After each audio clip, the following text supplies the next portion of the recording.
This is the Global Podcast Network, where executives and professionals connect, share, and inspire. Stay tuned for the conversations that drive success.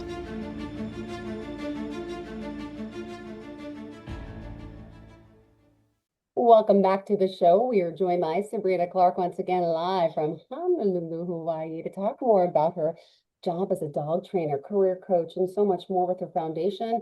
Listen up, four-legged friends. She does a lot and she can help you so much in so many ways. So please say hello and introduce yourself, Sabrina.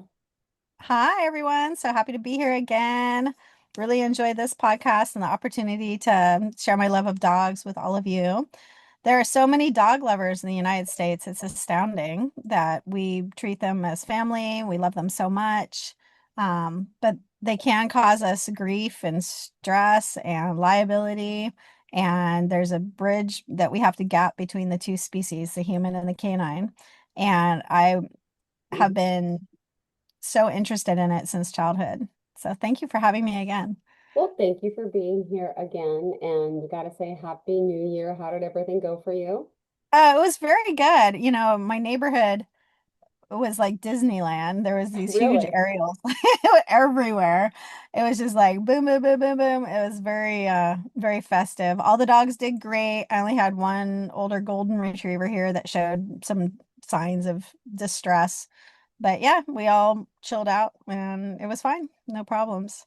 But Okay, it wasn't a very festive New Year's for me because I just stayed home and made sure all the dogs were happy. perfect. How about Well, you? oh my gosh. Went across my neighbor's house with my two little ones are 10 and 8, and I didn't go there till like 9:30. Had some appetizers, had some drinks. I went to bed at like at 12:30. So nothing major, when you get into mom life, you're just tired. The last thing I want to do is be out. I just wanted to be in bed. But it was good Yeah. to be with my family and friends locally, and that was it. Yeah. Yeah, not bad. Nice. Nice. Yeah, I know you've reached maturity when a good nap becomes one of the most precious things there is. It is so true. I know. Yeah. Oh, what did you want to work on today with Balanced Obedience, the World Well, Dog Foundation? What are some of the updates? I think we're going to focus on the World Dog Foundation more, but Mm-hmm. I did just want to segue in just with our mission statement at the World Dog Foundation is helping dogs, helping people, Mm-hmm. and so we're looking to help dogs themselves and raise service dogs that are helping people. We also have a therapy dog program, and so it is becoming more and more proven through scientific literature how much dogs really help us. So they can help us live longer, they can help us be more active, they can help us be healthier, they can help reduce depression, they can reduce cortisol, they can increase our feel good hormones and provide deep love. And I feel like that's the area that has yet to be quantified, but they're doing some really interesting studies about how there's emotional mirroring between the dog and the human. And people who love their dogs so much really are increasing their capacity for love throughout the day, which is beautiful. And I think it makes many of us better people when we have a dog that we love. And so I wanted to start with that and say if that's the huge benefit, one of the draws of having a dog, I just wanted to talk a little bit about some of the main concerns that people have with a pet dog.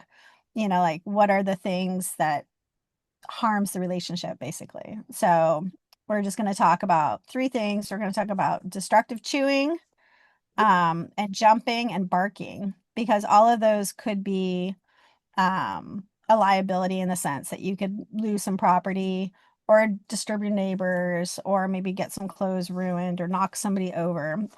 And so all of those are signs of kind of like a frustration in the Yeah. dog and them not really understanding what's expected of them. And so we'll just start with the jumping because I think that's one of the easier ones to work with. So if you have a dog that jumps up, you don't want to do any shake or high five. So you Okay. want to teach no paws on the body to start.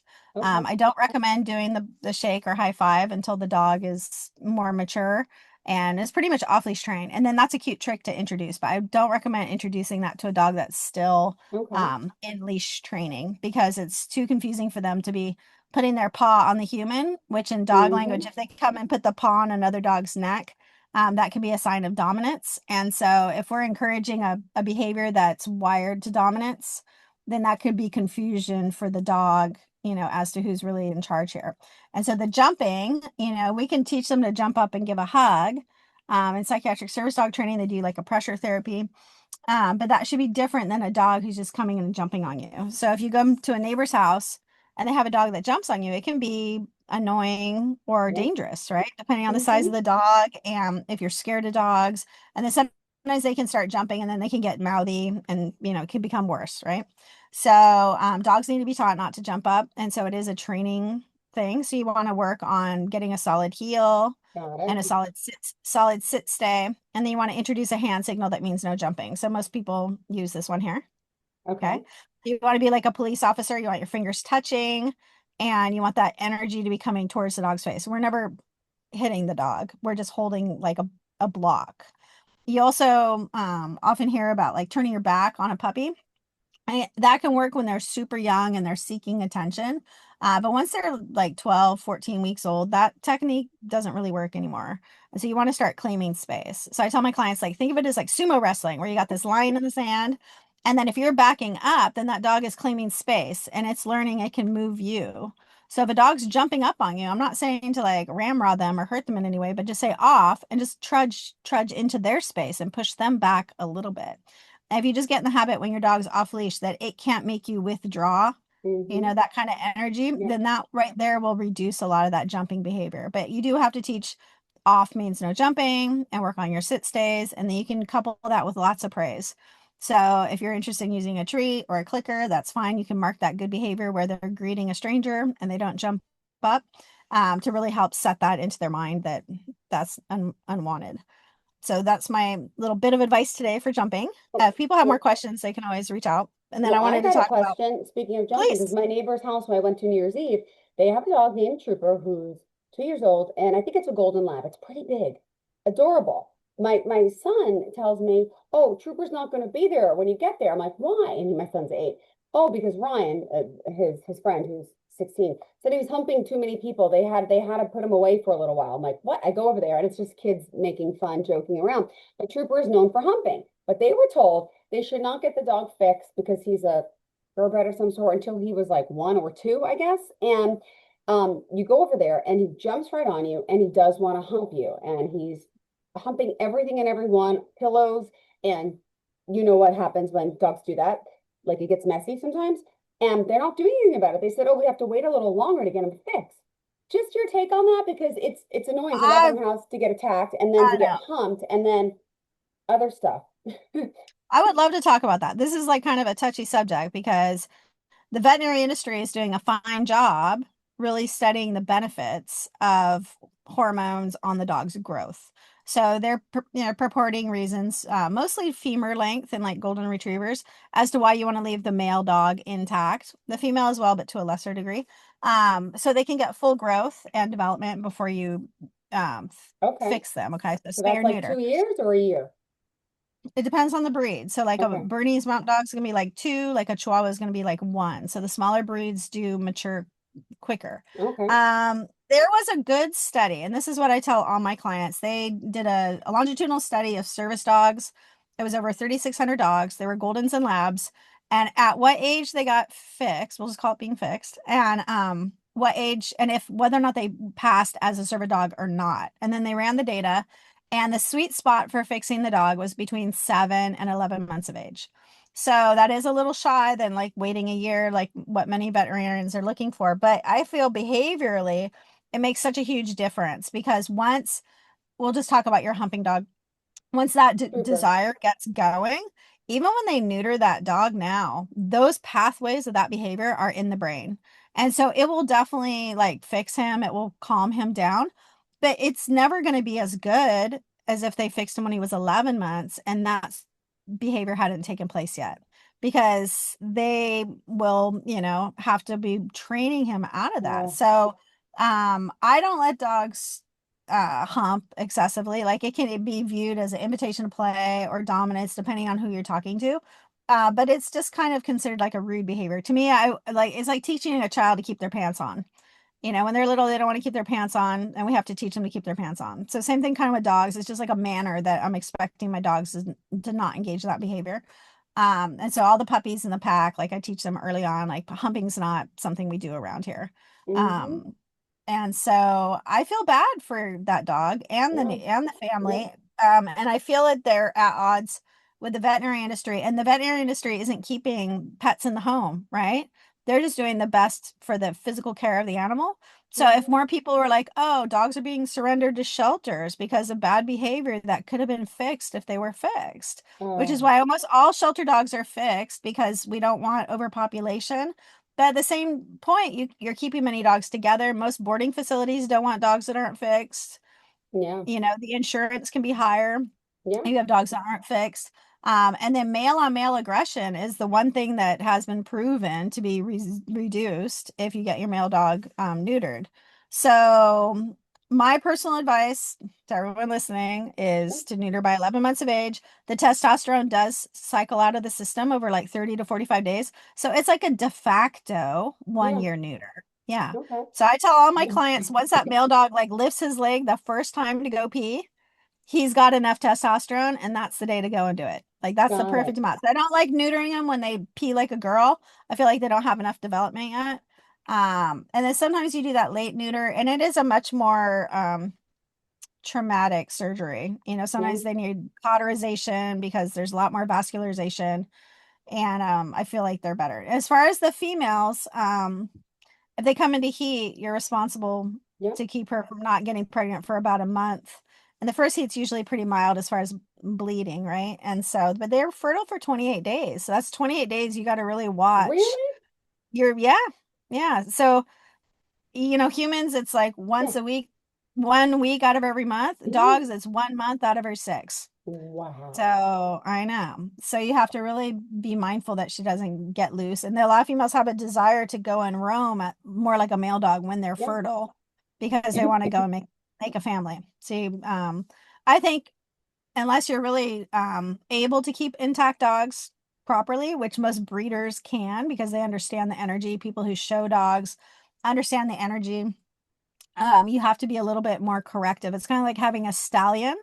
horse instead of a gelding, right? You don't see many stallions being ridden by children because they're too Aggressive. dangerous, Yeah. right? And Yeah. because it's a big animal. So when you think about it in that terms, the same with cats. How many people do you know that have an intact cat? You can't because they But spray all over the here you place. go. Here you go. You're talking to someone. I have 8 cats right now. Okay. Okay, so are they all fixed? All fixed, but hear me out. Ready? I raised over 150 cats my whole life. When I was little, my parents didn't really know about neutering. We had one cat at 78 kittens, 18 litters. So I love the babies, of experiencing joy of babies. I gave them all away to good homes. Fine. As an adult, I've always had fixed cats. Then I had children. Our cat died. So now I got a kitten that wasn't fixed. And then I got another one that wasn't fixed. And I purposely wanted them to breed, which is not a bad thing to have beautiful little babies that you give them to loving homes. Now, I gave away a few. I still have 8, ranging from 1 to 8 months. So hear me out. They are now, okay, all of them are now fixed. All of them have their shots. They're good. But I did let them have babies twice. Now, the daddy was a year older than the kitten, right? So now he didn't get fixed until he was 2. But guess what happened? After the second litter, he started spraying in my house. Here, let's talk about behavioral patterns. Spraying, spraying. I was livid. I bought him diapers. I had to keep him locked in a room, which is inhumane for a while. He got fixed. The spraying didn't stop. I was worried to the point where I'm like, do I have to get rid of this cat? I'm like, that is so mean of you to even think that. If my child was wetting the diapers, would I give my no? But this is what happens to people because they can't handle it in the house. And I said, I'm not going to be that person. I will keep him. I'm going to make this happen. And I'm no behaviorist. I'm no trainer. He stopped. I don't know how, but enough for the diapers. Maybe he was annoyed. I don't know how I did it, but he stopped. But Yeah, well, now, let's talk about the diapers a little bit because that's one of the techniques I use to help people with dogs that work in the home oh, is good. the male diaper is like a cummerbund basically. Yeah. And you can use it like, in the old days they would have a dunce cap where the Yeah. child was naughty and you kind of shame them, right? You can think of the male wrap or as like a dunce cap for their male part. And so you can show it to them and say, no potty, and put it on. You can put a panty liner in it. And the dog wears that wrap in the house at all times. And then you take it off when you go outside. And if there's any urine inside of it, they're trying to mark in your house, right? Of course, But then of once course, there's they're trying to and mark the then once house. there's Yeah. no urine in that wrap for say 5, 6 days, then you can have them in the house without the wrap. But if they urinate in the house again, boom, that wrap goes back on. And you use that wrap as a training tool. So, it was probably a combination of your cat being neutered and the diaper. And I will be honest, like probably your desire, because they are very sensitive to our focus. And we can't quantify what all that is, but Mm-hmm. they are attuned. And I would say cats definitely feel their owner's energy deeply. Yeah. Well, So yeah, thank that's a you. great story. Oh, but it Yeah, gets there's a better lot now because now I have two of the kittens that, hear me out, are peeing in my house. They're all fixed now. Now, of one's peeing on the couch, but it didn't pee on the couch until I bought a special sheet from Amazon that's for cats or dogs just in case they have an accident. And like the first day I got it, my cat peed on it. So I'm like, it never peed on the couch before. I put this magic sheet down just in case because one peed on the floor and then all of a sudden, so I'm like, did I cause this? What happened? And one's peeing on the counter. I don't understand. oh, the counter. Well, when they go high like that, a lot of times there's, they're, how do I say it? All right, hold on. Like a tiger marking on a tree, right? They're spraying like as upward as possible. Same with dogs. When they go to smell urine on a pole, the Mm, highest urine is kind of the most dominant dog. And I know dominance has fallen out of favor okay. in vernacular, but it's 25, true. They're continue to pack count on animals, 5 for right? 5, So not when they're trying 50. to pee up high, they're trying to be more leader. And they can be a sign of 5,000. stress, Mm-hmm. Yeah, you have or if they feel like they 5, don't have a so clean put place to 5 go. comma. Mm-hmm. Yeah. Well, that's it. I think they're in the room a lot because there's 8 of them, and there's a dynamic. And even though they're brother and sisters, some aren't. Well, one isn't brother or sister, but like they're not getting along anymore. So I feel they're all territorial and they're all fighting for the space. Hence, I think it's wise that I do find homes, and I'm trying as we speak. So I can Yeah, handle 4 cats, but 8 is a little much. it is a little much. And they probably will be happier when they find their own space. So bless you for Okay, help me doing what you out. got to do. Yeah. Oh, I can hear what they're saying. That's my son. Honey, Oh, you he's did talking. nothing wrong. That's my son. I'm working right now. I will tell you what you did wrong on your mouth later. I can't check it. I'm like, can't talk, can't talk. Sweetie, I'm Well, on that's camera. why I'm sitting in my car because the puppies can't be like, yo, yo, yo, Yeah, my talk to cats, me, my talk to me. kids, same thing. He did his They're so homework and jealous. he I gave get it on to the me, and I'm phone. like, I am like that, sweetie. Why don't you come say hi to my friend Sabrina? Come, she's in Hawaii. Come here. I had no choice. You come in and you start talking to me, and I'm like, give me the here. Come here. Come say hi to my friend. She has a whole bunch of dogs and she trains dogs. I told her all about our cats. I will help you with the homework later. I did it right. Okay, we'll talk. Yeah, Sorry. Sorry, nice. Sabrina. That's all good. Quiet. Out Well, of my room. we covered some good behavioral ground today. I want to talk about the third one, which is destructive chewing, because this one is freaking tricky because dogs go through 3 sets of teeth by the time they're 6 months old. So their adult set come in at 6 months. They have like a teenage set around 4 months, and they have like their milk baby set around 8 weeks. And so teething, obviously their mouth is on fire, they want to chew, and it's natural for dogs to chew. I feel like a lot of people make a dog become what I would call mouthy, where they always want to be chewing on something and they become orally fixated. And I feel like they can't think and look you in the eye. It's kind of like a kid sucking their thumb, We're right? So pacifier. maybe you don't mind them sucking their thumb when they're sleeping, but you don't want them sucking their thumb at school because they're Mm-mm. trying to learn, right? So I don't mind if dogs chew their thing in their crate or when they're napping or they're on their time, right? But unless I'm engaging in mouth play, like fetch or something, I don't want them putting stuff in their mouth. I want to teach them to just be looking at me and listening to me and not in the mouth. And so I feel like a lot of people make a mistake where they have like toys everywhere. And then that can help, but the way you're going to live your whole life with just like this onslaught of toys. It's a lot better if you have like a handful of toys and you wash them regularly. And each day you present 2 or 3 new toys to the dog. That way they don't get bored. And so it's some what we call like novel stimuli. So they're like, oh, something new. And it's best to give them these things to chew on when we leave them because it's kind of, Gives and you them could do the same. something to You want to get give them something stuck. to eat too, Mm-hmm. like a Kong. My favorite trick for the Kong is like the canned dog food. You freeze it in little ice cube trays and pop those in there. And you give that to your dog. You're like, okay, have a good time. I'm going to go do my thing by myself, and you're going to stay home and you're going to be okay. We can talk about separation anxiety another time, but The chewing really can be destructive because if they feel like they're chewing, they can start chewing the couch, they can chew the floor, they can chew the wires, plants. There's all kinds of things that dog can end up sick or have to go to the hospital or even die, right? If they don't. So that kind of lends its way to crate training and not having the dog loose in the house so much unless it's a dog proof area. I think a lot of people have just this misconception they can just bring a dog into the home and let it roam around. And luckily, some dogs can. And so maybe you had two or three of those types of dogs, and then you get your third dog and it's a more chewy dog, like it's at Yeah. risk. And then you could be just so Hmm. devastated because it's destroying your stuff. And I just want to say, like, it's a natural process and structure is the key. Like you, Yep. same with cats and scratching, I would assume. You would have to teach them like to They scratch only on scratch. appropriate Okay, things. no, now my couches are all scratched up too. And my old cats back in the day were declawed because that was legal in New York, and people have their own opinions on that, and they agree, disagree not. Now it's illegal here in New York, so now my couches are destroyed.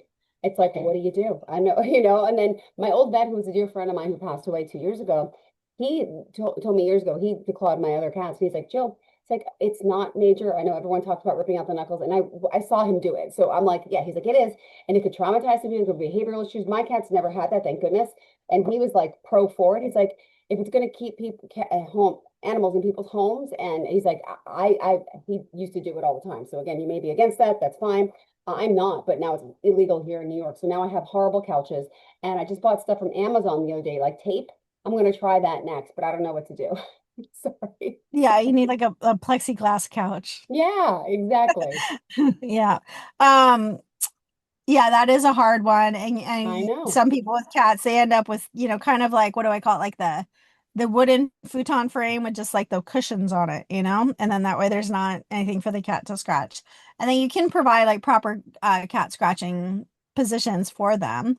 But yeah, the chewing in the dogs and the scratching the cats, they're similar in the sense, except the cat is marking its territory with the scent glands in the feet. So the scratching is like a little bit more ingrained than chewing is for a dog. Um, and that does kind of lead us into our next one, which is the barking, because debarking and Hmm. declawing are two things that were commonly done to pets Whoa, to whoa, whoa, keep whoa. them I don't even home. know what is debarking? I've never heard of Um, debarking. Debarking is where they would You use a take out a laser vocal cord? to cut the vocal cords. And so, Really? yeah, Oh, and so then they sound like exactly same way people feel about the declawing, yeah. because here we are like altering this animal's physicality. Same with cropping the ears, docking the tail. And we're moving away from all that where we're, cutting an animal for a benefit. But Oh, circumcision's in the same game, okay? So yeah, we gotta, I know. So and it's all about purpose. And so a lot of ranch dogs, you still remove the dew claws and you still crop that tail because the horse is or the cows are going to step on the dog's tail. And so it's going to have a better life without a broken tail if you just remove that tail at birth, right? And so and same with the dew claws. They're out in the field, they're hunting, and they rip that dew claw off on the bramble, and now they got this like flesh hanging off and it hurts, right? Where if you just remove that dew claw as a puppy, you don't ever have that problem, right? And so it's it's an argument, it's a spectrum. I'm not saying where I don't yeah. want to see animals hurt unnecessarily. So debarking used to be much more common. So ladies used to have like a bunch of little Maltese, they'd all be debarked and they sound like they're whispering at you when you walk by. They're like, so they're still barking, but you can't hear them. They just whisper. And So this so this is illegal now too?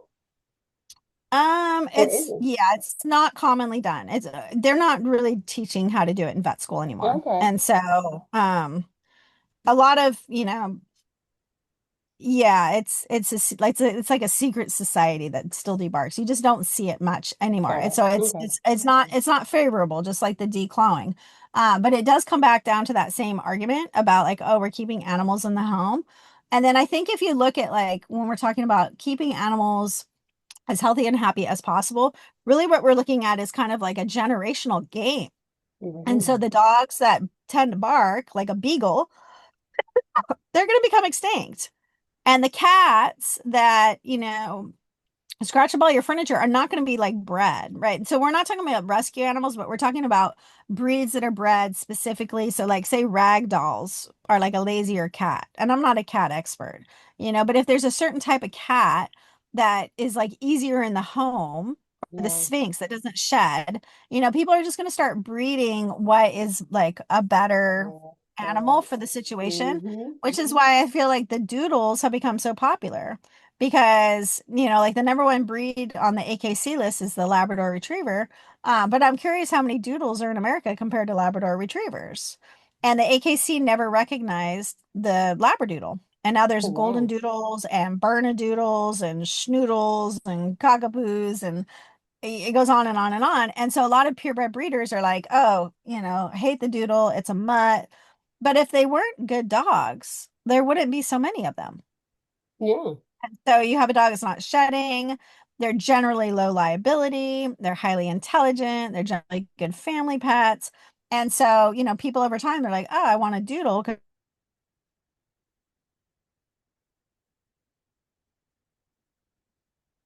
Did we lose you, Sabrina?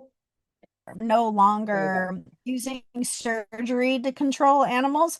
We're Mm-hmm. just over time going to breed animals that are more suitable for how we live in society at this point. Got it. All right. Well, we still got, gosh, we got to wrap up. We're out of time. My goodness. Wow, it worked out. We Okay. ended up having our We had first so much show. fun today. Yeah. I mean, thank you so much. And thank you for Okay, dealing with great. my child who I need to go teach behavioral skills now too. It's like training a That's dog. okay. I would When say like mommy's working, don't bother her. there's like I think it's just like 3 points. You have like you praise the really good stuff and you kind of ignore the so bad stuff. You like aloof energy. And then you have to correct the really bad stuff. So your kid was not bad, Thank you. Oh, can I ask but him then a you just want to random? be sure you're not praising it. That's the tricky part. No, I'll talk to him after. But I gotta ask you a quick question, random. Are you in like a Okay. Tesla or something? I am. That's I am so pretty. impressed. I've never been inside of one, but I've seen pictures Um, with the white leather. they are pretty, and it's got this white interior. And it's pretty cute. You Yeah, don't put so dogs in that car, do you? I do actually. I And know do you it's put, tragic. look, it's so clean. Do you put something Okay, but in? they have this thing called dog mode where you hit the button and it puts on the screen. It says, "Oh, my owner will be right back," and it like cranks the AC, and you can look at it from your phone. It's pretty dope. It's a great dog car. Awesome. Yeah. I want one of So those eventually. All right. Thank you so yeah. much, Random. Thank Sabrina, you. website is what? How do we get you? Oh yes, worlddogfoundation.org and balancedobedience.com. Or you can check me out at social. All my socials are at balanced obedience. Perfect. Thank you so much, sweetie. You have a fantastic Thank you. day. You Bye. too. Thank you. Okay, bye. Bye. Thank you. Bye. This is the Global Podcast Network, where executives and professionals connect, share, and inspire. Stay tuned for the conversations that drive success.